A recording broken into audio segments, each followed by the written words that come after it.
Appreciate it. Thank you so much.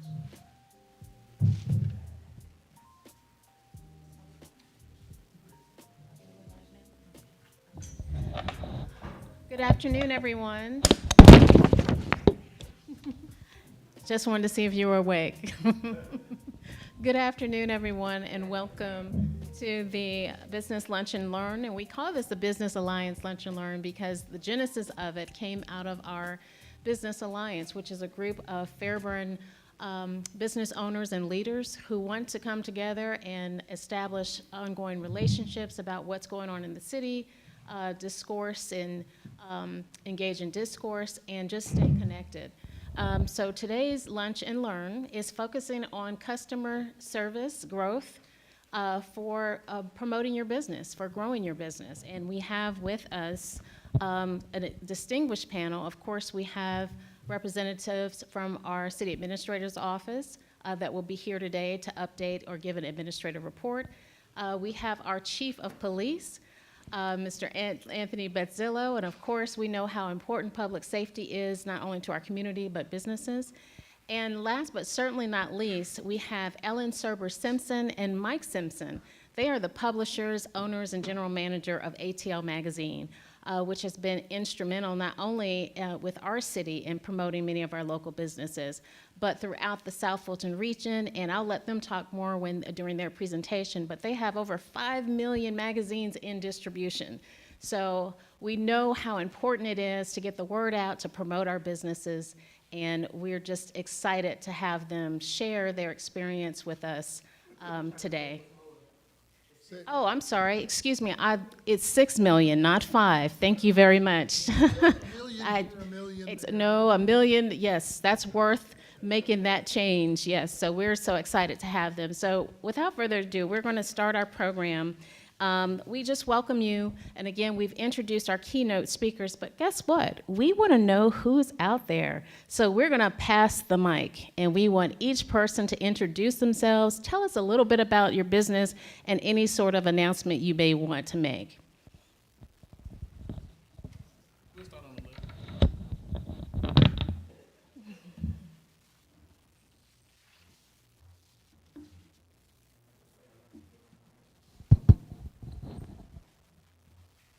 Good afternoon. My name is Nona Carey, and I am a resident of Fairburn. I just happened to see this today on Facebook. I'm normally not a social media person. However, I do want to know what's going on locally so I can try to assist in any way that I can. And I want to meet the business owners that are in my area. I have a podcast, we'll call it for the sake of conversation, it's really just a talk show, because I'm not fed through RSS feed, so I'm not on Spotify or iHeart or anything like that. And the premise of my show is each one teach one, each one reach one. So I love for business owners to come on to share their journey and promote what they do. And that's basically all I have for you. I'll give out my card if anyone would like to be a guest. I film here in Fayetteville by the Pavilion. I'll give my cards, but I would love for anyone to come on and share what they do. It's on a new streaming TV platform. The platform is called HHN TV. So download it in your app store. You'll start hearing more about it. They've been around for 4 years now, and now you'll start, like I said, you'll start hearing more about it. We were getting all the content up, so now the content's there, so probably like in the next week, you'll start hearing it on the radio and seeing it in social media platforms. Thank you for your time. All right, good afternoon. That's what I'm clapping for. And I thank you so much for going first. I had a nice piece of chicken in my mouth when the intro started, so thank you for buying me some time there. My name is Kenneth Williams of Guardian Life Care Transportation. It's a non-emergency medical transportation company.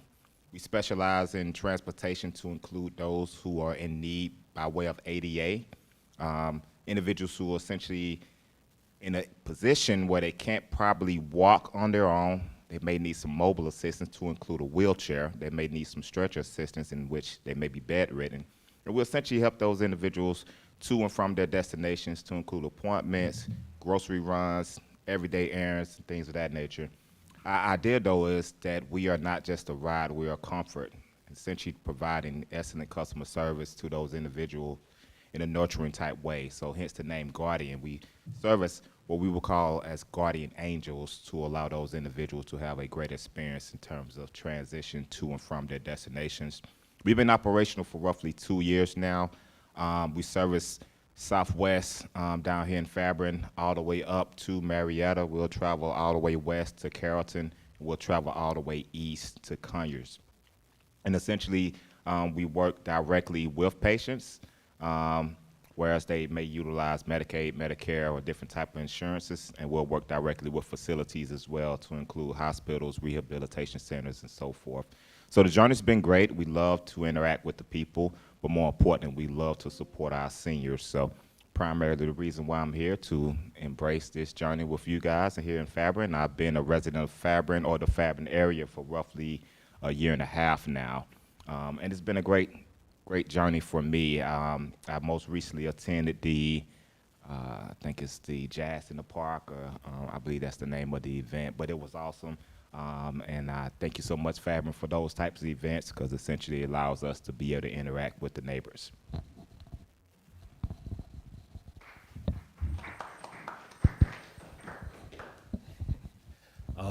Good afternoon. My name is Brian Thomas. I'm one of the owners of Truck Kings Barbecue, located right here on Roosevelt, 216 off West Broad Street. I'm also a trucking company. I own a trucking company based out of Fairburn. And I just wanted to open Truck Kings Barbecue. Me and my business partner, we wanted to open Truck Kings because we wanted to give the community something different, another food option, and just add a different flavor to Fairburn. And that's what we're doing. We're open 4 days a week right now, and things are going well. And I look for the future to be, prosperous in Fairburn and working with the city of Fairburn and the community. We're trying to give back more and more as we grow. We intend to give back more to the community and help others. That's it.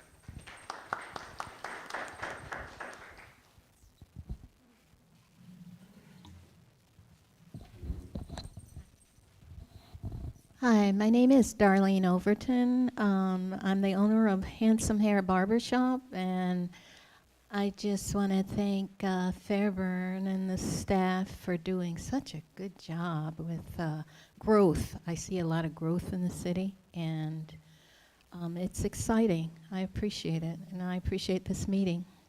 Thank you.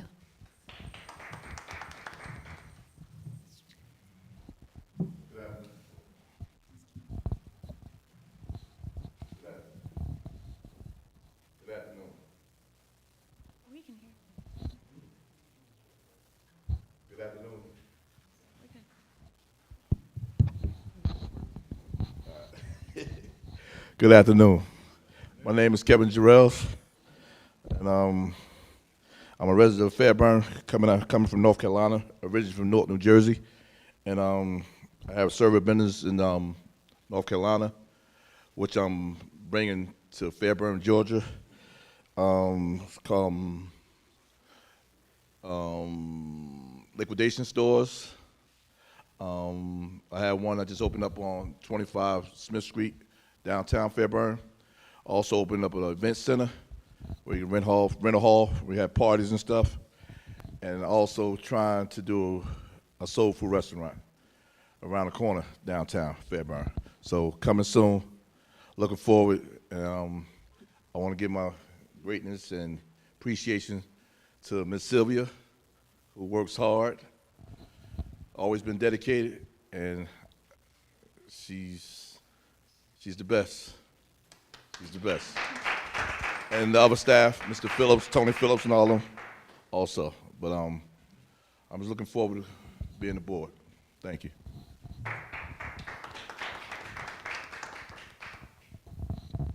Hey everybody, my name is Brandon Price Crum.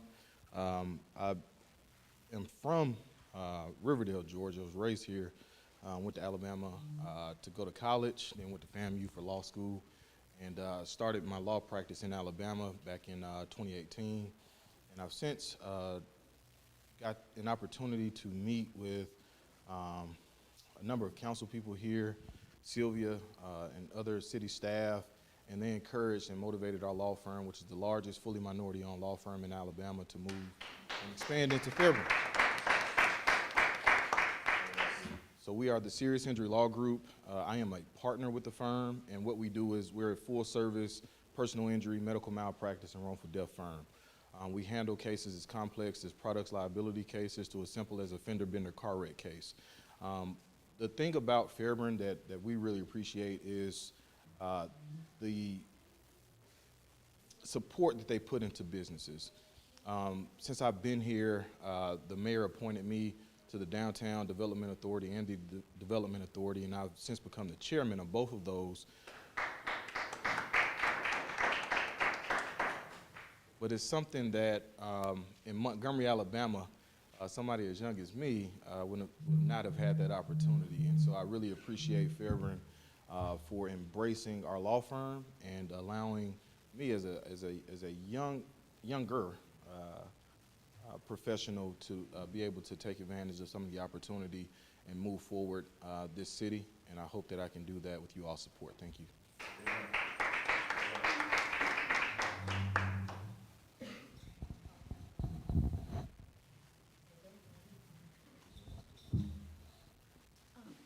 Thank you so much, business owners, for introducing yourselves. We are elated to have you with us. We also have staff in the house. So we just want to introduce, on our economic development team, we have our Main Street coordinator, Mr. Arbishwa Rojas. Also on economic development, we have our marketing and events manager, Ms. Mondine Aristide. From our city administrator's office, of course, we have Mr. Phillips and Mr. Phillips, our city administrator. Yes, Ms. Jamila Chris, our assistant city administrator. And we have their executive assistant, Ms. Jamila, oh my God, excuse me, Ms. Tasha Gadine. We have from the police department, the fire chief's office, Ms. Renita, and the last name? Shelton, Ms. Renita Shelton. We're so happy to have you. And of course, we cannot forget our communications office. Ms. Ariel Robinson is here. So as we kick off, we're going to ask our city administrator, who is going to come now and kick us off with a welcome and the city administrator's address and update. Good morning. Well, good afternoon. Good afternoon. First of all, I didn't know I was doing an address. This is not going to be nearly that long, so I just wanted to say welcome. Just wanted to say welcome, and beyond welcome, thank you. Small businesses are the lifeblood of a community like ours in Fairburn, and so it's important to us that you know that, and that you know that we know that. And so anything we can do to support your business, I want you to know that our doors is always open. My door is always open. You can come by and see me. I'll use Mr. Kevin Jarrell as an example. He will tell you that you can come see me at any time, or I will come and see you. The message is your business matters in Fairburn. And there are things that you will know about challenges or things that may be difficult for your business that we may not know. And so you can always come see me. You can always, I'll give you my cell phone number. And that's not only true for me, that's our entire staff. We need to know where you are with your business, what would help you be more successful so that we can plan accordingly. So that's why we do things like this. Your business matters, and thank you so much for being here. Thank you to Sylvia and the team for putting this together, and anything we can do to help you, please let us know. Thank you, Mr. Phillips. So now we're going to hear our public safety update and report from our Chief of Police, Mr. Anthony Bazzillo.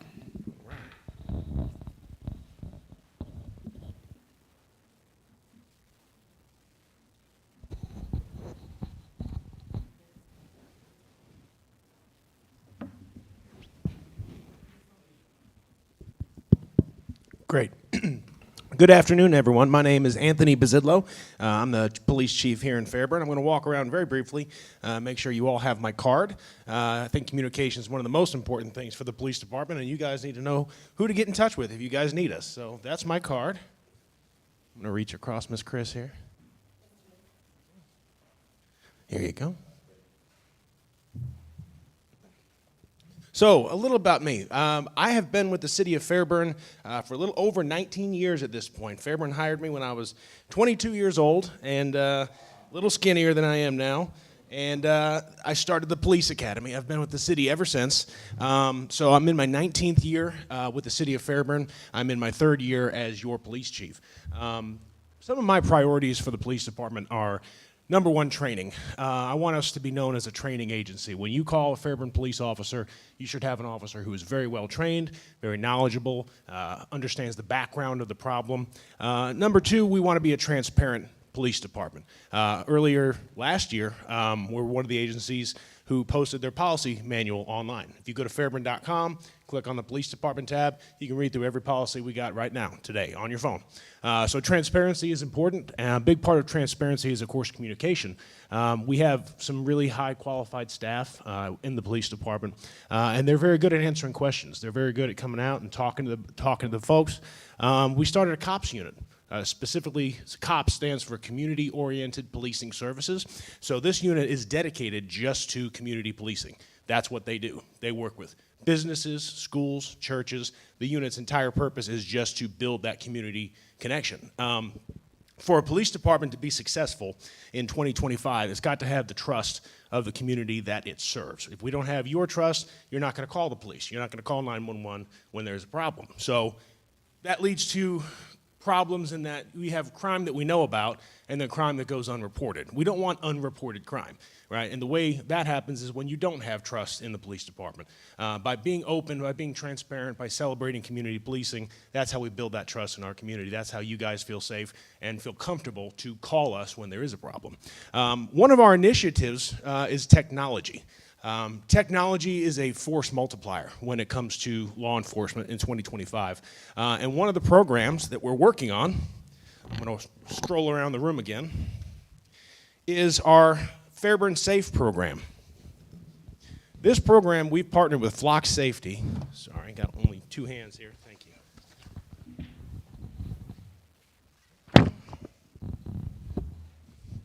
Thank you. Perfect, thank you. So this program is all about technology. As I said, this is a force multiplier for the police department. We started just in October with support from city administration and the elected officials who gave us the funding, a real-time crime center with Flock Safety. A real-time crime center is kind of like in the movies and television where you got a guy in a room surrounded by screens. That's basically what this is at a high level. Our goal is to be connected all over Fairburn with as many cameras as we can. This program and this software has kind of 2 different veins. You've got the residential vein. You register your camera on the website with the information you're getting passed around right now. That is not giving the access for the police department to look at your home security cameras. I want to be very clear about that. Most of us have a doorbell camera. I have no desire to stare at your driveway all day long, all right? You're not giving the police department access to your home security cameras. You are logging, so there's a map with a dot on it that says, Anthony Bazzillo at 123 Main Street has a camera pointing towards the street. And then if there's a crime sometime in the future and we know what happened near 123 Main Street, we can say, hey, there's a camera right there. Let's call that resident, because you register with your name, your contact information, your email. So someone from the detectives division will email you or call you and say, hey, can you check your camera? At 2 a.m. last night, we had a problem. It was near your home. Would you mind checking and see if anything's on your camera? You are not granting access for the police department to view your home security camera. It's just saying, hey, there's a camera here, and it's pointing towards the street. The second option is specific for our businesses here in the room. If you have external security cameras on your business, you can, for a small annual fee, it's around $200 a year, Flock Safety will come out and they will install a little piece of hardware that connects to your camera system, your security camera system. That does allow the police department to live view your external security cameras. So the goal is that as the more businesses that sign up, and of course the police department pays for a number of cameras as well. We are posting more cameras every year all around the city, with the goal being that when we grow the unit out, you're gonna have somebody 24/7 in this room monitoring the cameras all over the city. It's a force multiplier because I have one person monitoring large areas of the city as opposed to having to hire police officers to drive around those same areas. You got to outfit the officer, you got to pay the officer's salary, you got to pay for the car, the equipment. So it's a major initiative that we've been working on, especially because most of the crime that businesses worry about are car break-ins, something like that, theft. That's the kind of things a lot of businesses deal with. So by, especially, let's say there's a warehouse or a hotel or something like that in the city, and they've got several hundred cars parked outside, and they've got security cameras. When we've got this unit fully stood up and running and operating 24/7, somebody will be essentially watching that parking lot for the business. So I think it's a really great thing. We've been trying to spread the word on this. The number one thing we keep running into is, again, people, I think, being a little worried about privacy and security. And again, I want to reiterate, we are not trying to live monitor anyone's home cameras. This is more geared for the business side. Businesses, yes, if you want the police department to be able to log in and take a look at your back parking lot to make sure the cars aren't getting broken into, we can do that. You guys can grant us that access. We've got a person dedicated to the Real-Time Crime Center. His name's Sergeant Wakeman. You can speak to me after the meeting, give him a call, but I'm happy to explain it more if there's any questions about the Real-Time Crime Center that we've been working on. With that, I think probably open it up if there's any questions specific for the police department.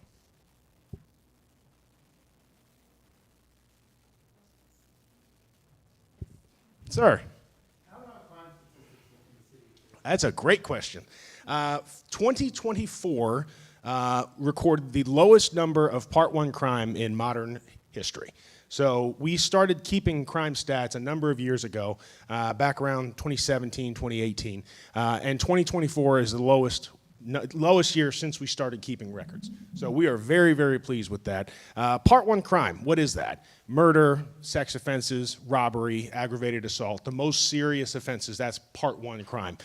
We track that data every single month. The amount of data we track is actually surprising. We track everything that the officers do, how many traffic stops they make, how many warnings they write, how many tickets they write, how many reports did they write. So we track all that information, and crime data is critical for our role. That kind of leads me to what policing strategies we try to employ in Fairburn. Once upon a time, the thought was you put a police officer in a car and they just kind of randomly ride around the city, they ride around their zone. That's kind of an old school thought in terms of how we deploy police officers. We don't really do that anymore. We deploy the officers where the crime is. That's why we keep that data. That's why we track everything. So when there's a hot spot for crime, that's where you're going to see the police presence, right? And for businesses and residents, sometimes that means, well, I don't see the police coming through my neighborhood as often as I used to. That's probably a good thing. That means there's not crime in your neighborhood, right? We're not going to put police where there's no crime. That doesn't make sense. So the police go where the crime is. So the more we have. And our normal thing our most common offense we see in Fairburn is car break-ins. Entering auto is what it's legally called. That's the number one thing we look out for. And of course, that does tend to be near the businesses. There's more cars near the businesses, so that's where the crime goes. The Flock cameras have been hugely beneficial. I touched on Flock earlier about the Real-Time Crime Center, but I missed that we have Flock cameras that are license plate reader cameras. We have those deployed all around Fairburn. Every major point of entry into Fairburn has a Flock camera on it. So if you're you're driving a car that has registered owner has a warrant out for their arrest, or if the car is reported stolen, as soon as that car crosses into Fairburn city limits, the police department gets a real-time live notification, and their officers are on the way to intercept that vehicle. So that is hugely a part of what I think has driven our crime rate so low. It wasn't that long ago that you could see 700 or 800 Part 1 crimes in Fairburn in a year. Last year we had 315, and that was the record low. So public safety is big for us, and Fairburn is a safe city. As you see in some of the material, Fairburn was named one of the top 10 safest cities in Georgia in 2022. So crime is going the right direction in Fairburn, which is down.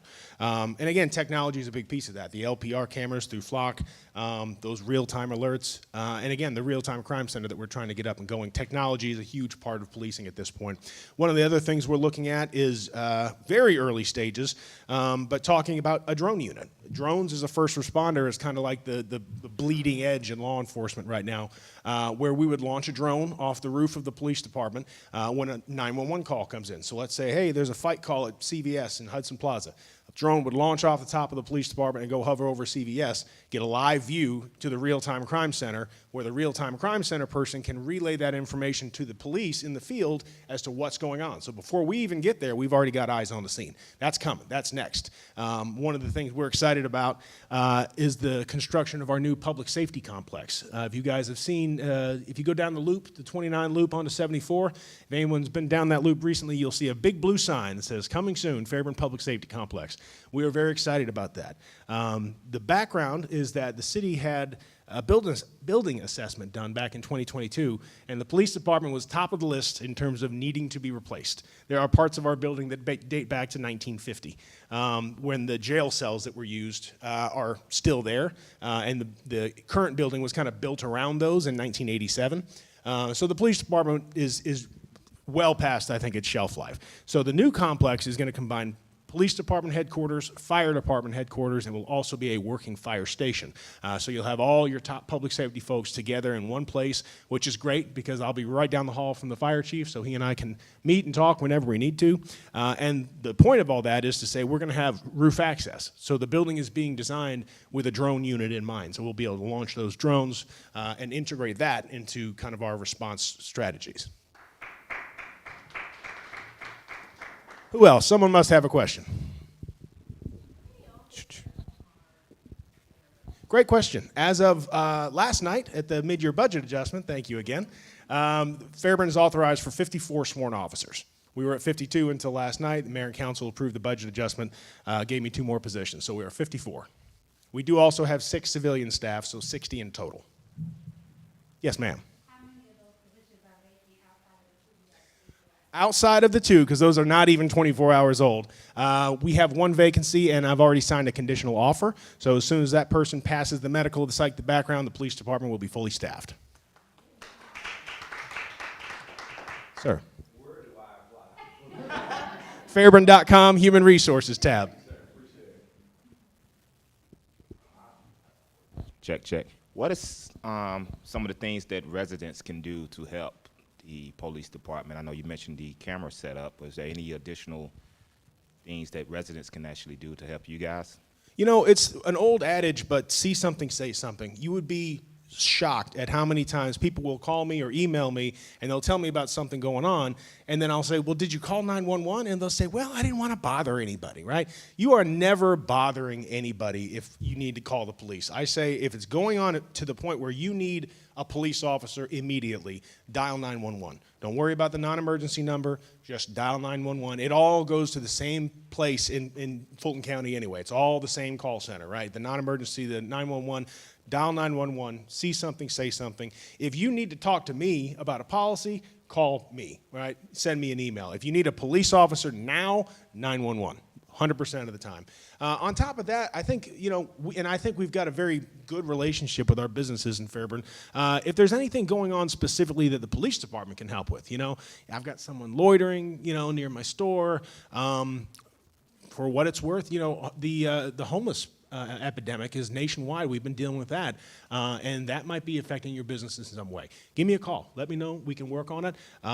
The city has been phenomenal with outreach, specifically with the homeless population, to make sure we're getting them services. In several cases, Ms. Chris has been able to work with the Gateway Center and find housing. So that is something, again, we're dealing with nationwide. If you guys are dealing with it, let us know. We can't help if we don't know. On top of that, there's communication, again, I'll go back to. Just letting us know what you guys got going on. I was taking notes when everyone was introducing themselves, so you guys all have my card now. So again, if you all want, shoot me a text. So you guys have my number. If you guys got a pen, I'll give you my phone. It's 678-414-9714. Did everybody get that, or one more time? 678-414-9714. Shoot me a text, please, and introduce yourself, because I get a lot of texts and a lot of calls. I like to know who everybody is. But just reach out to me. Let me know how the police department can help make your business better, safer, whatever we can do. Who else? Go ahead. So this is more of a, I won't say general, but you mentioned the business break-ins in terms of vehicles. My nephew actually works at, and I don't know if it's in the jurisdiction, but he works at the local Planet Fitness, and they had some car break-ins, really about a week or two ago. If I was to pull up to the gym and see an active scenario in terms of that car break-in, what can I and can I not do in terms of potential apprehension of the individual who I see breaking in the vehicle? So that's a great question. It's kind of similar to that question. I get asked sometimes, when am I legally allowed to use a firearm to defend myself, right? The answer to that question, which then will segue back to yours, is that it's got to be in defense of life or great bodily injury. Someone's got to be possibly being threatened with death or serious bodily injury, either yourself or a third party you're protecting, before you can use lethal force. A car break-in is not a threat to my life or someone else's life. So if that was lingering in the room, no, you can't use a firearm to stop someone from breaking into a car. Property crime does not rise to that level. I don't recommend or really think citizens arrests are a great idea, only because you go to Ahmaud Arbery and so many other cases around the country where you've seen that can go very badly very quickly. So my recommendation is you dial 911. Now, you can be a good witness. There's nothing stopping you from pulling out that smartphone and hitting the video and recording that evidence, right? And then you can turn that video over to the police. And suddenly you've got a video record of the crime. They can go back. There's already facial recognition software floating around. I saw an email just earlier today with a facial recognition request. There's several departments in Georgia where they can actually run facial recognition. So snap a photo, take a video, get it to law enforcement, and you've done 90% of our work in solving that crime. I will say, too, if you've got customers, especially if you've got a large parking lot, encourage your customers, your employees, not to leave stuff in their car. Purses, computers, laptop bags, we're all guilty at some point of just, I'm just going to leave it in the car and I'll get to it later, Bring that stuff inside. If you can't bring it inside, put it in the trunk. The trunk is the most secure place in your vehicle. Don't leave it in the cab, because what they do is they'll walk by, they peek in the window. If they see something worth their attention, they'll break in the car. If they don't see anything, 99 times out of 100, they'll move on to the next vehicle.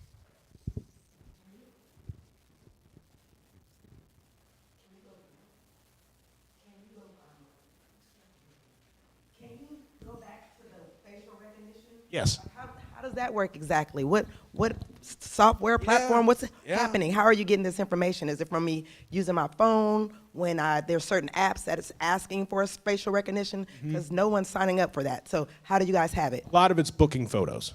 Jail booking photos, those are a matter of public record, and you've got different AI software companies out there that bring all that information together. AI and technology, data, that is the future, 100%. That's where it's all going. So they take any kind of publicly available record where they know a name and a face, and there's companies out there that just stitch all that information together into a database, and then, of course, other companies who want to buy that data and sell it. For law enforcement, they're multiple different sources that are out there. For us, the GBI, for example, Georgia Bureau of Investigation. And again, it's not for every known offense necessarily. There's always a wait list of some kind. Usually we're looking for the really, really bad folks that are murdering people or hurting people, violent crime.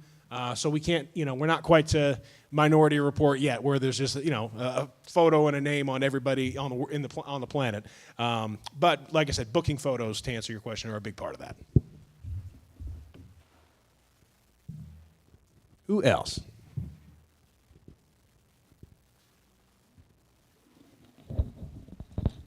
Well, excellent. Where can you go where you can get the police chief's telephone number?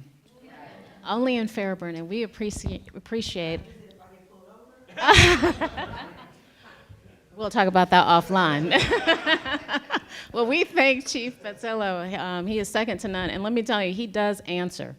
Yeah, so he answers the call. He takes that literally. So we thank you. Let's give him a round of applause again. Thanks. So we are going to keep moving in our program. We're going to do a brief update with our economic development team. We just want to let you know we're open for business. And what does that mean, that Fairburn's open for business? That means you have access to us. Right now, we are doing everything in terms of working from business retention surveys with all of our new businesses.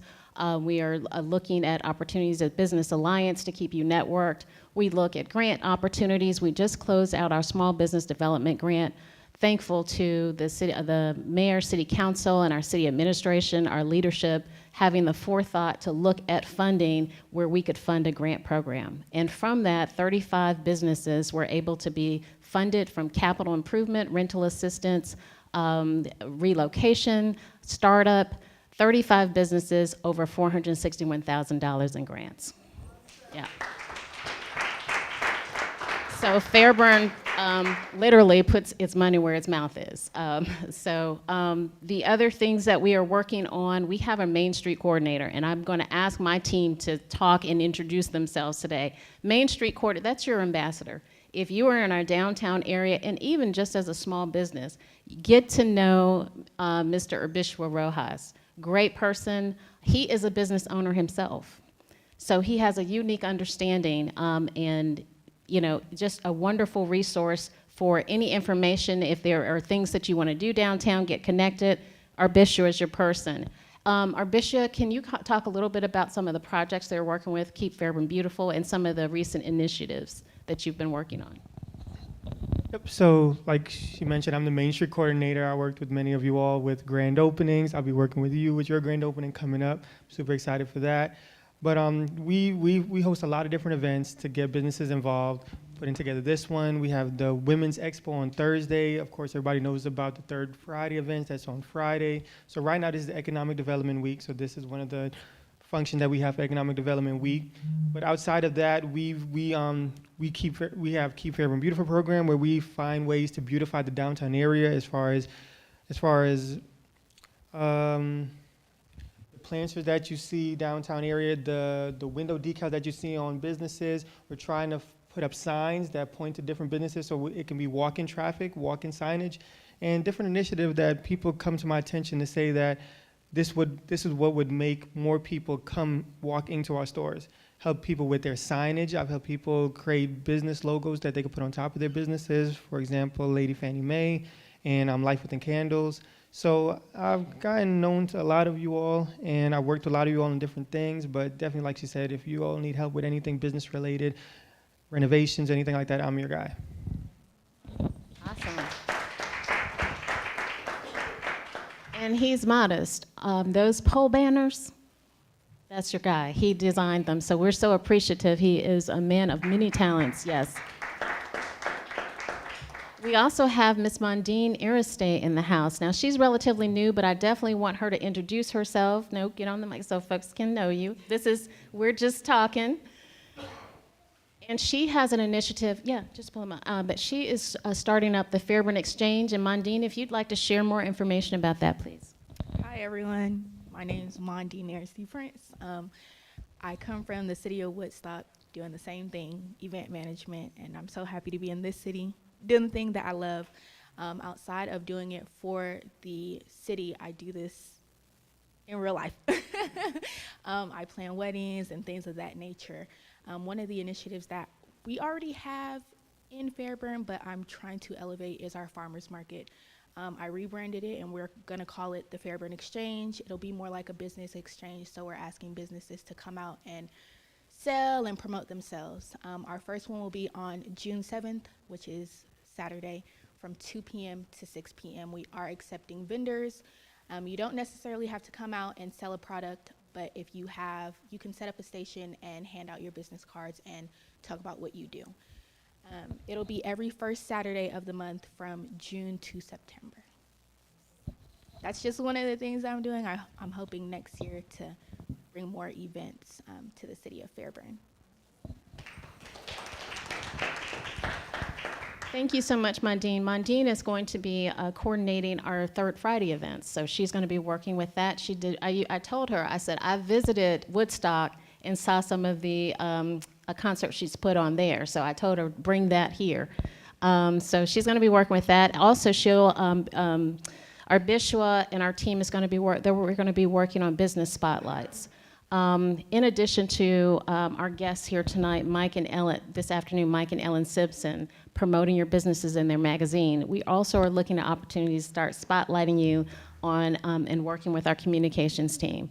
So please stay connected. And we talk about being open for business for access, but we're moving towards being great for business, making sure we have resources. Those resources are coming through some of the things that we're doing. We've participated in the ECG Economic Development Conference this past month, where we were working with attracting more developers to the area, enhancing our site selection. We also have some interest in our downtown development, more information to come on that. We have completed our LCI Gateway study. That is going to be great for business because that handles bringing more residents into our downtown area. Residents before retail. They tell you that in planning. So we are looking forward to the outcomes, working with our various departments on that. And of course, we have some great new business openings that our Bishop mentioned, L&K Liquidations. We also had Judy's Restaurant reopening. They were one of our small business grant recipients. And Rubel has opened a laundromat on Highway 74. So we have some, and then also Miss Savory. So more information to come on that. And without further ado, we are excited to, are there any questions? No. We are excited to introduce Mr. Mike Simpson and Miss Ellen Serber. Yes. Of ATL Magazine. And they are going to talk to us about customer service for business growth. And I would like for them to talk a little bit about their background because they're connected to the South Fulton Chamber, they're ambassadors, well connected throughout the city. So even before you start, please. Okay, so I used to be the executive director of the Airport Chamber of Commerce. I am now on the South Fulton Chamber and the Airport Chamber. At the South Fulton Chamber, I serve on the executive board, which is the board of directors plus the executive board where a lot of the decisions are made. And I'm also the vice president of membership. My wife is an ambassador with the South Fulton Chamber, so if there's anything we can do to help you with the South Fulton Chamber, we have a lot of pull there. So we'd love to do that. I used to be a professional speaker, used to do customer service talks and stuff like that all over the country. Started off in Toastmasters, I'm sure some of you have heard of that. And I didn't realize that I was a speaker until one day my wife took me to the airport, dropped me off. I flew to Miami. I spoke at a breakfast. I spoke at a lunch. And then I got in a plane and flew back. And I went, I'm a speaker. When you fly out and in the same day and make $10,000, you're a speaker. So anyway, that's some of the stuff that I've done in the past. My wife is a veterinarian. She used to be on Godby and Old National Road. And part of that time, I guess 10, 15 years, I served as her dog groomer. I got tired of working in the restaurant business, and I went to school, and I became a dog groomer, and I owned my own business. So I used to tell people that I used to work in retail, and they used to work in restaurants, and they used to work as a dog groomer. All three of them start with an R. Restaurant, retail. And because I own the business, I said dog grooming started with an R, and I own the business. And you all know as business owners, whatever you say is what goes. One of the things that I did with the customer service talks is I used to go out and look for people that would be somebody that I would want to work with. So I looked at all of the bad restaurants and all of the restaurants that had trouble, and they didn't care. That's why they had bad service and trouble. So then I went to the restaurants that had good customer service, like Chick-fil-A, and I worked for them for years because they care. And I want to tell you guys right now, you're in the right city. Ellen, come up here and pass these out, please. You all, here, never mind, thanks. So anyway, you all work in the right city. You got a chief of police, extremely good on customer service. He's already going to set up a meeting and talk about some stuff because I used to own a group called Cops to Kids, and he's starting Cops to Kids. I had it here in town, and when I went to Las Vegas, I also had it in Las Vegas. So there's a lot of resources out there, and I want to be your resource. Business cards there. You have all this stuff. If you look on the back of the book, you'll see Brandon's business on the back of the back cover of the book. We do sell advertising. We do want to get you in the book. We do want to get you listed. We have several businesses in Fairburn listed at no charge. If you're not on that list, you need to talk to Sylvia, and we'll get you on that list. Okay, so we can do that. Today we're going to talk about customer service, and I'm going to tell you a little war story. How many of you in this room, by a show of hands, have had bad customer service? Right? You've had it one time or another.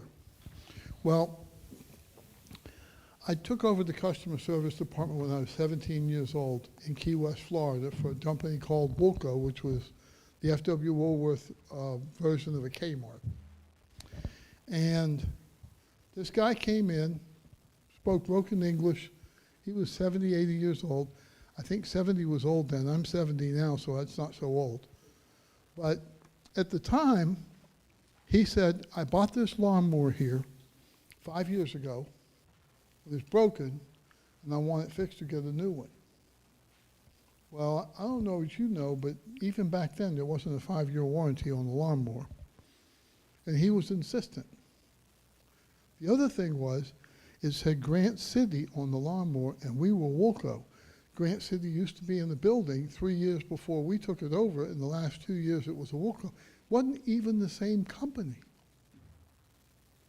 So I told him he could keep the old lawnmower.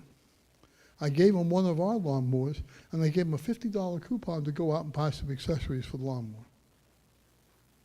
Now, the girls at customer service didn't understand my reasoning. I had just taken it over. So I hung up a joke I saw in the magazine on the back. And it showed the customer service person talking to the customer saying, yes, ma'am, we will give you a refund. You can keep it. We will give you the money so you can go buy another one, and I'll have the department manager shot in the morning. Will that be to your satisfaction? Well, it was, they thought it was a joke, but I was serious. Customer service is taking care of the customer, wherever they are. Now, I'm going to have my wife read a couple of things to you. Can you go ahead and read that first part about customer service, please? Okay. Can you hear me? All right. Can you hear me now? That's a good slogan. On customer service, what is it? It's helping people who are interested in your business or who need the services that you provide. When do you provide customer service? Anybody? There's no wrong answer. When are you going to give customer service? That's good. Anything else? All the time. There you go. Before, during, and after.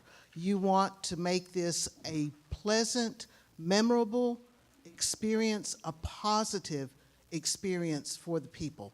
Why? Why do you want to give good customer service? Anybody? It's your reputation. Okay. What else? You want them to come back. Yes. What else? Anything? How about if they refer other people to your business? That helps your business to grow. Now, one other thing, one other question, and this is a matter of opinion. Is there such a thing as no customer service? No. Why? Right. No customer service is basically bad customer service. You've got good customer service, you've got bad customer service. Michael. So I'm going to have Oshawa send these out. I know you all have brownies for dessert, but we wanted to step it up a notch. So we have blackberry cobbler, we have cherry cobbler, and peach cobbler, and there's some spoons in here. And if you'll just pass that around, make sure everybody gets one. And I'm sorry, it's not cherry, it's strawberry. Peach, strawberry, and blackberry as far as we know. So we wanted This to... all I'm sorry, and this all comes from the Peach Cobbler Factory in Fairburn, Highway 74. So we wanted to knock your socks off with something, so we felt that rather than just a brownie, we would step it up a notch and get you some cobblers. There'll be some left up here at the end of the day, so whatever you don't take, the chief will take back to the police department and give to everybody there. So anyway, customer service. Would you read what it says about customer service? Yes, we covered that, so I think we're now on the myths. Okay, so there are several myths about customer service, and you'll see the first one says, customer is always right. Is that true? Come on. Yes. No. Yes, it is true that they're right, but they can be wrong, and you have to decide when to tell them. But you have to understand the customer always pays the bill, and they chose to come see you. So, but I have told people, sorry, this is twice. I don't think I can handle you. You don't need to come in here anymore. Go someplace else. And give them addresses to other places to do what I do. Because there are people that are there just to give you a hard time. And I don't have time for that. I have more time for the other people in the business. And another point on that is if you are agreeing with your customer, there's consequences. You can undermine your employee morale. They feel undervalued because you're siding with the customer. Even though the customer may be asking too much, the customer may be mistaken, it can lower morale. Yes, and one of the things that we're going to talk about, I don't think we put it in the notes, but if you write this down, there's a book called ZAP. I'll pull it up on your text and read out the author to them. There's a book called ZAP, Z-A-P-P. It's a great customer service book. It's been around since '98. All the principles are the same. You empower your people to make decisions. Now, I'm going to tell you something, and I'll probably touch on it again in a minute. I have something I tell my employees. You cannot say the word no unless you put a K in front and a W behind it. You can say, I don't know. Can I get this steak for free? I don't know, but you can't tell them no. The last thing I want you to do is escalate it to the point that I have to say yes whether I want to or not. So you can tell the customer, I don't know, but you can't say, no, you can't do it. So Okay, if you want me to do the book? Yes. It's ZAP, Z-A-P-P, Lightning of Empowerment by William C. B-Y-H-A-M, Byham, with Jeff Cox. But it's called ZAP, Z-A-P-P. And I will tell Sylvia, you ought to get a few copies and pass them out. It's an amazing book of showing how to empower your people to make decisions. We did this at Cracker Barrel, and we thought things were going to go to hell in the handbag. Because we said that if it got to the point that the customer said something to me when I was going out the door, how was your service? And they said it was terrible. I asked the cashier why they didn't fix it. Then I asked the server why they didn't fix it. And then I went in the kitchen and asked them why they screwed up and made the order wrong. So the point is, you can catch it early enough that you can turn it around. And maybe it's just giving them extra ice cube or a free milkshake. And you don't have to buy an $80 ticket. So you have to be able to empower your people to know what they can change and what they can't. Truckee Barbecue, the girl at the counter the other day when I went in, by the way, this guy's ribs are off the chain. And I asked for something, and she reached under the counter and gave it, handed it to me, no questions asked. So he has empowered his people to make decisions. Now, didn't mean she handed me a rack of ribs, but I did get an extra coleslaw. So anyway, fewer complaints mean better service. Is that true? Fewer complaints mean better service. Good customer service or better service. If you're not having a lot of complaints, are you doing everything right? Not necessarily. Go ahead, Ellen. Most dissatisfied customers are not going to tell you directly that they are unhappy. They're either going to leave, or the worst thing is they're going to tell everyone they know about their negative experience. If you are having complaints, it's a chance for you to fix the problem and make things better. So complaints give you feedback, good feedback, so that you can make corrections and improve your business. So the next one is, and this was not listed, so you want to write it down, it's satisfied customers are loyal customers. That is also not true. That's a myth. Satisfied customers doesn't guarantee that they're going to come back, doesn't guarantee that they're going to refer people to you. Loyalty comes from good customer service, but also from emotional connection, the value of your brand, and a consistent positive experience. So don't take it personally, because sometimes a customer may go somewhere else, not because you gave them bad customer service, but just because they have found something that interests them and they have moved over there. Whether it's temporary or permanent, may not keep their loyalty, which is sad. Sad but true. One more. Speedy answer is all that matters.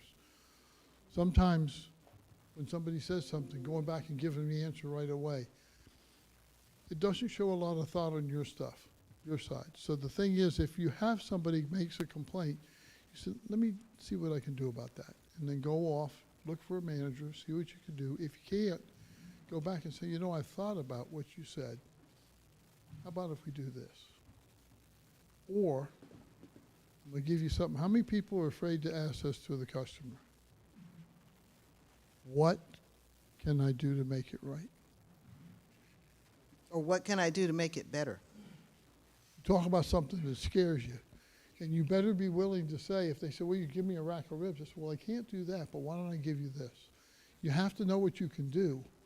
But it's very scary to turn to them and say, what do you want? What is it you want? What is it that would make your experience better? What can I do for you? And sometimes it's buying their meal, giving them 10% off the whole table, and possibly even give them a $25 gift card and tell them to come back and try again. Some of the times when you do stuff like that and you think about it and you don't just blurt out an answer, AI does that. AI has a set of formulas that they do, and they have an answer, and it does it in a second. And to me, that doesn't show that you really listened to them and cared. How many times have you gone into a place to ask for something or to tell them something, and they give you an answer before you're even finished telling them what the question is? It's like, I don't care, this is what it is, you push that button, this is what comes out. And so you need to listen to everything that they say. As I told you earlier, I used to groom dogs and cats for my wife. And there was a saying that if you put a cat in the tub and you hit it with water, it goes crazy. And you keep hitting it with water, it keeps going crazy, keeps going crazy. What you do is you back off, stop, let it say everything it wants to say.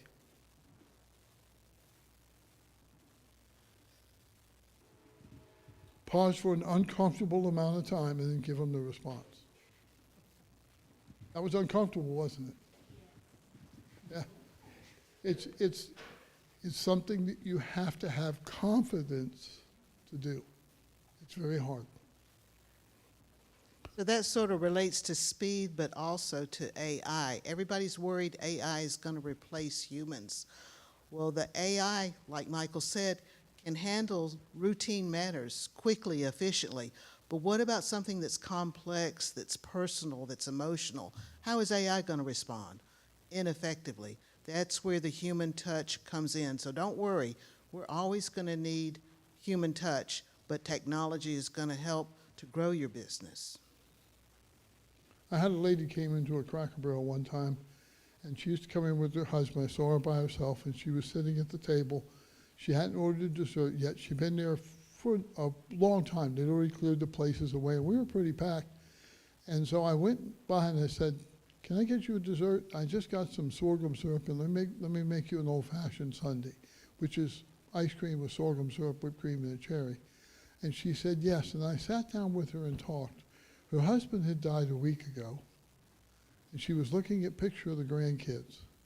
Now, my dining room is packed, and the district manager just walked in, and I'm sitting at the table with one lady looking at pictures of her grandkids. Was I doing the right thing or not? Yeah. Yeah, AI wouldn't say so. But I knew I was in the right place. Customer complaints, this is one that's also not written down. Customer complaints are a sign of failure. If you get a complaint about an officer and they're saying, he did this and this and this and this, is that a failure? Not necessarily, it just means we need to investigate. Teaching moment. Yep. So that's one of the things. Jordan, read what it says. Yeah, we actually covered this a little bit before, that a lot of people view complaints as a negative thing, but truly it is positive because it highlights or pinpoints the area where you, your employee, or your business needs to improve or can improve.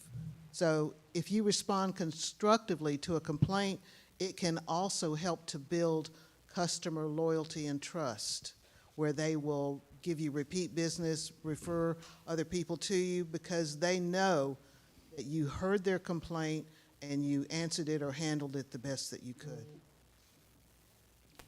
So the last one is all customers want the same thing. Is that true? Yeah. That is true, yes. Good point. Good point. Do all customers want the same thing? Not in anybody's business. You have to treat the individual people individually, and in order to do that, you got to get to know them. If you want to have customer service and you want to have repeat business, you have to have service that I was working with a girl at the airport, and she was walking up to this guy, and she said, "Hi, how are you? How's things going? Hope you enjoy your flight." And they went on. She looked at this guy and said, "Hi, how are you?" And he just looked her up and down. He says, "Is everything okay?" He goes, "No." And so she said, "Well, I'm so sorry. Have a nice day." And she let him go.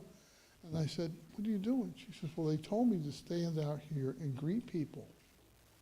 Well, greeting people's fine. And saying have a nice day is fine, but that's your job. What did you do to go above and beyond the call? Well, I walked over to the guy and engaged him and found out that he had just missed his plane. His daughter had been killed in an automobile accident and was on the way to fly out and see her. So I took him over to the counter, got his ticket changed to another airline, and got him flown out in 10 minutes. You think that was right? Absolutely. So don't think of what I can do to get by. What can I do to wow? The city of Fairburn does not have to put on an event like this. That's wowing you guys by putting on that and bringing people up. The chief does not have to sit there and tell you about this police report that he's going to do. By the way, that service, I helped start that in South Fulton, and there are now 6 cities in South Fulton that the camera is all together. And one of the things that they showed is they put a guy in a T-shirt and a hat to show what he could do. He went over and got out of his car, and the camera from the, I think it was Lafayette, was on them. Showed them go into the restaurant, go over to the restaurant, go into the bathroom, come out of the bathroom, go into the hotel, come out of the hotel, go across the street. And this camera just followed them everywhere, and the police picked them up. So it's an amazing, amazing program. And any of you that could pay that $200 to get that done will be helping everybody in the city. And we're going to set up with the chief to see if we can get him integrated into this whole thing. So if he leaves here and goes to Union City, goes to the city of Hateville, goes to East Point, they can arrest him there. My wife and I was Saturday or Sunday, saw 20 police cars going down Highway 29 from East Point to College Park. Apparently, it was a flock thing where this guy had done a robbery in Clayton County, and they followed him all the way into the city of College Park, and they converged. They had about 50 police cars there, and they arrested the guy for a shooting. So it's the coolest tech that you can do right now, and that AI, you say, I'm looking for a guy with a red shirt and a green ball cap, blah, blah, blah, blah, and it will follow him wherever he goes. So that is cool. Pay the $200 and get it. Even if you don't think you need it, get it for your neighbor, because that is critical.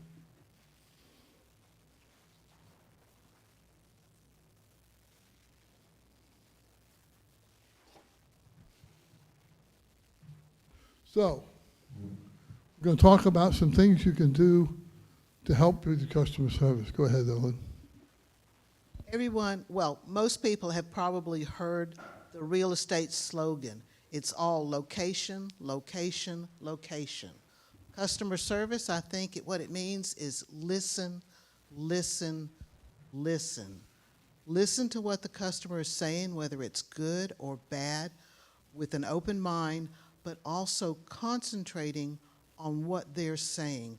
That way, you can begin to come up with a solution or a resolution to their problem. So by being willing to listen, you can really make a big difference. Let's go on to the next one down here.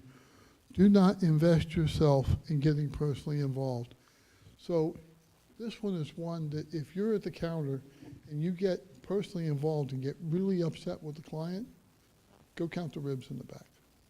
Let somebody else handle that situation. Have people empowered in your business to be able to help make the right decisions and take over. Trust me, I've had clients step on my last nerve. The last thing I need to do is try to figure out how to help. In fact, I turned to one guy one time because he was cussing me out with 4-letter words and all this stuff. And I turned around and just looked at me and said, "What's the problem?" I said, "Well, I'm trying to figure out if you're the bravest man in the world or the dumbest man in the world." "Why'd you say that?" I said, "Well, you're talking to me like this, and then I'm going to go in the back and fix your food." He said, "Oh, I should probably not do it. If you just tell me what the problem is, I'll fix it. But don't keep cussing at me." So, go ahead, Ellen. Well, we've been talking a lot about the customers, but each business has employees or workers. Hopefully, you are lucky enough to have employees or workers. What companies need to realize is you need to have good internal customer service, because your employees, they're going to be influenced by how you treat them, and then they're going to go out and treat your customers in the same way. So a good customer support system for your employees is going to make your customer service to your clients much, much better. What do you need to do? Number one, training. Training, training, often. I'm sorry, go. There you go. Hold it, say that again. You win a Dove chocolate-covered caramel. So participate, guys. So on the training, you're going to go over the company rules and the company policies. Another thing that can be helpful is to present the employees with certain situations where they can play a role, like employee not against, but contacting a customer or being approached by a customer. What would you do in this situation? Somebody comes in with a complaint, how are you going to handle it? That role playing can help them feel more confident in what they say and what they do. Another important thing is recognize employees when they're doing something good. Tell everybody about it. Joanne, yesterday, she did this and this and this for the customer, and that made them so happy that they promised that they were going to come back next week. Recognize good things with your employees. Now, you can give them a reward, a food gift certificate, a bonus, a raise, whatever, but also spread the word so that you're providing examples, saying this is what we want you to do. So these are some of the things that we want you to do with customer service. I don't know if we have enough time to do a role play, do we? Okay. So I'm going to need a volunteer to be an aggravated customer. Okay, come on up here. I'm going to use this microphone. You got a microphone? No. Just think, there's nothing for you to read. But you can stand right over here, because you're on the other side of Ellen.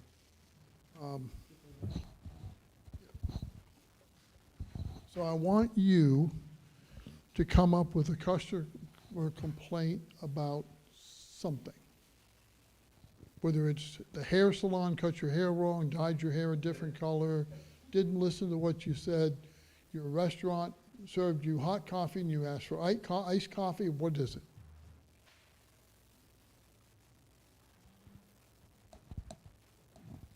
Think back to something that really happened. Yeah, I can. Okay. Do I have to explain it first? Just explain it to me. Okay.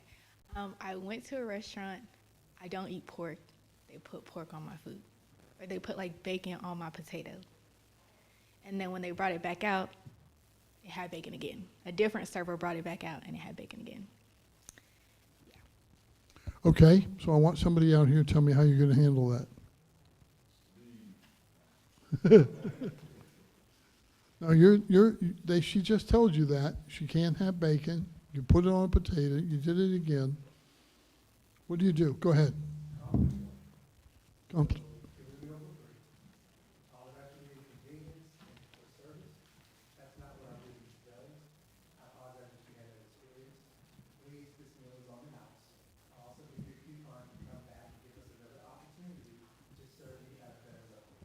Okay, and what about the baked potato? But I mean, listen to what he said.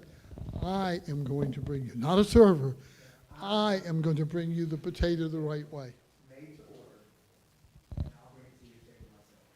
I'm happy now.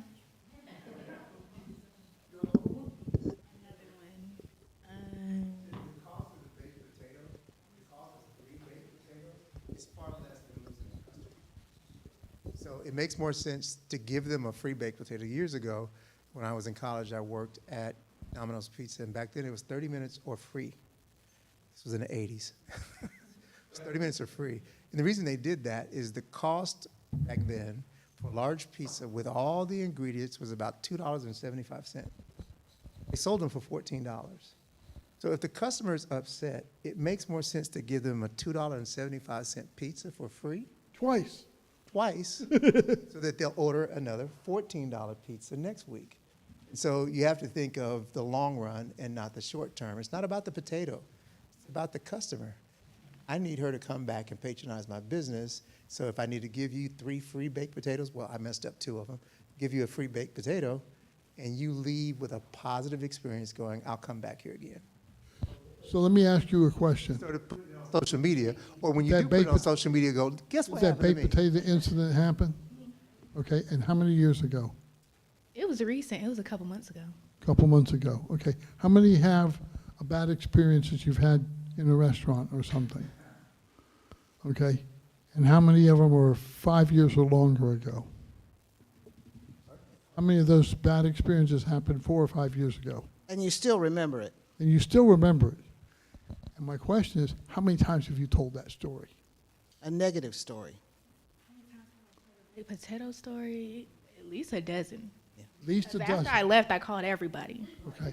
Have you ever had exceptional good customer service? You can't recall it.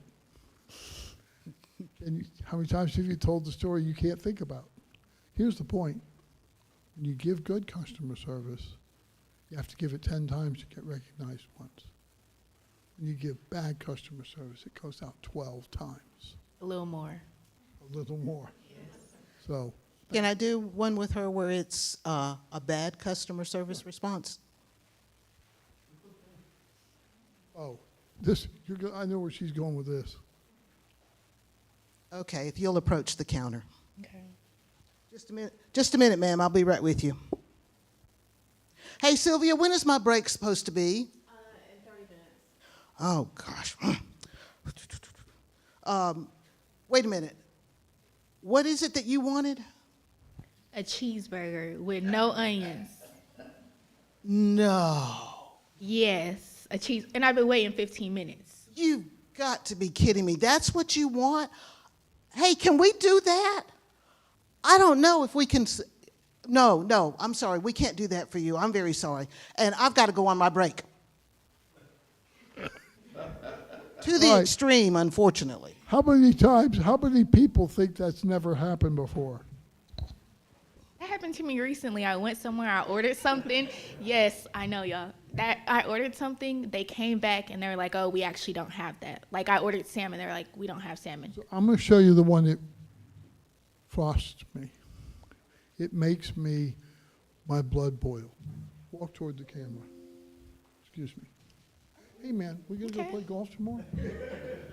The employee is prioritizing themselves over the customer. How many people have had someone step in front of you and to do nothing but to go pick up their cell phone or talk to another employee? Now, I'm in the restaurant business, and there's something I can tell you. The most powerful thing in the world is this finger. You ready? Back up. See her stop? Mm-hmm. You're in the restaurant business and you back up, you don't know what that person behind you has. It could be a hot pot of coffee, it could be a pizza, it could be anything. When somebody touches you and you walk back, you freeze. You don't move. The point is, I've been a chef for 50 years. And I've always watched out, make sure I don't cut somebody off. That was very uncomfortable for me to step in front of you. I watch other people to stay out of their way, to blend in, to not cause a disruption or something. But that really just gets me, I get so upset. Let's give her a round of applause. Hold on.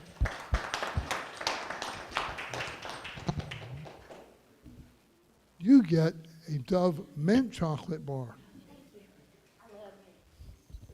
So anyway, the thing I wanted to tell you is, you're in a good city with a good police department. I'm sure the fire department is the same way because they would not last. You have great businesses. The most important thing for you to do is take this customer service back to your people. We gave you business cards. Yes, we sell ads. This has nothing to do with the book. If you need help putting a customer service program in there, you can ask Sylvia. If I say I'll do it, no charge. Whatever I can do to help.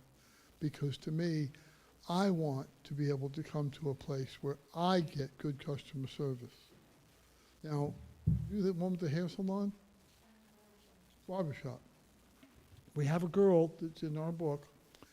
She is Vietnamese. She was cutting hair and making about $22,000 a year. The 3 owners of the shop were Vietnamese, and they were picking on her all the time. I mean, to the point that she would be cutting my hair and crying. I asked her what was wrong. She said they were picking on her. It's because she had more talent than all 3 of them added together. And she said, I don't know what to do. I said, go to school, get your license, pull up the ad. Go to school, get your license, and then come back and see me. She went to school, she got her license. 3 years ago, we got her a shop. She runs her own shop right now. 2024, she made just over $102,000. Over 4 times what she made before. You go into her shop and you get your hair cut. Used to be a $15 haircut, I think it's $25 now. And it used to be a $5 shampoo. She would shampoo your hair 2 times, wash your face, give you a conditioner and a scalp massage and a shoulder massage, and that was $5. It's now 10. We came up with her slogan. The slogan is, feel the difference. She does not have, she has her phone numbers there, she has no social media, she has no website, she speaks extremely broken English. Sometimes when she's speaking English to me, because I have a hearing problem, it sounds like she's still speaking Vietnamese, because I can't understand what she's saying a lot. But the point is, she is packed constantly. She is an amazing, amazing kid. She's 41 years old, and about 2 months ago, she became an American citizen with her 2 sisters. All 3 of them are now American citizens. So this is amazing. I want to see that in your store. I want to see your customer service go up. I want to see your customer service go up. This is something that we can all do together. One of the things that you all could do is, when we end this, is trade business cards back and forth. One of the things we didn't go over is secret shoppers. I'll secret shop your place. You secret shop his. You do hers. If you secret shop, you can get honest feedback from people that you know that are on the same wavelength to do the customer service. And sometimes it'll be, I couldn't get them to do anything wrong. What was the girl's name? It was so-and-so? Okay, and you go back and you praise them. So I'll turn this back over to Wait a minute, one thing to wrap this up. Customer service is not stagnant. Do not rest on your laurels. Keep thinking of ways to make the customer experience better, whether you're doing a customer survey, a secret shopper, you're surveying your employees, you're updating your information, tracking referrals, looking for repeat customers. Keep at it. Keep getting better. Sylvia, it's all yours. Yes, go ahead. Jeff. What? I just wanted to make a comment on customer service. And I'm not saying it because they're in the room, but I'm saying it. Thank you. I'm saying it from experience about the economic development staff. They're highly educated and intellectual, but yet so humble. And they're so patient, and I just really, that was really a great experience, not only for the help, but just the demeanor and just the whole staff. My experience was excellent, so thank you. Round of applause for the city of Fairburn. Woo-woo! And by the way, that comes from the top.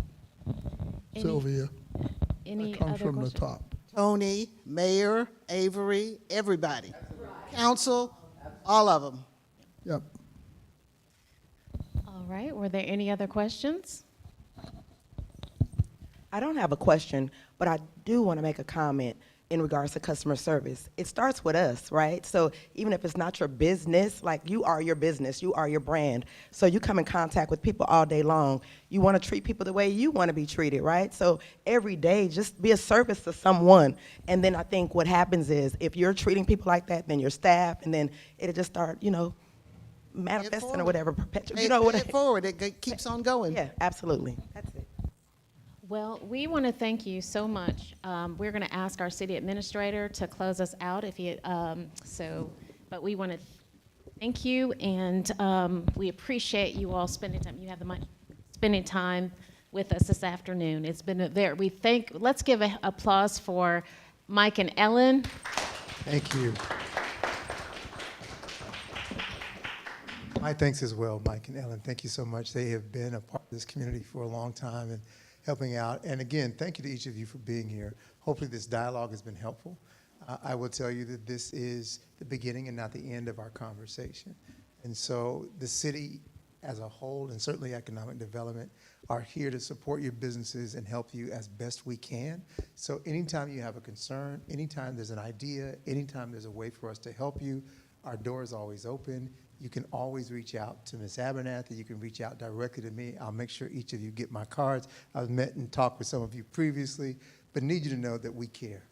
Small businesses, I told you at the beginning, is the foundation of our business, and so we are foundation of our city, and so we're glad that you're here and look forward to working with you in the future. Thank you.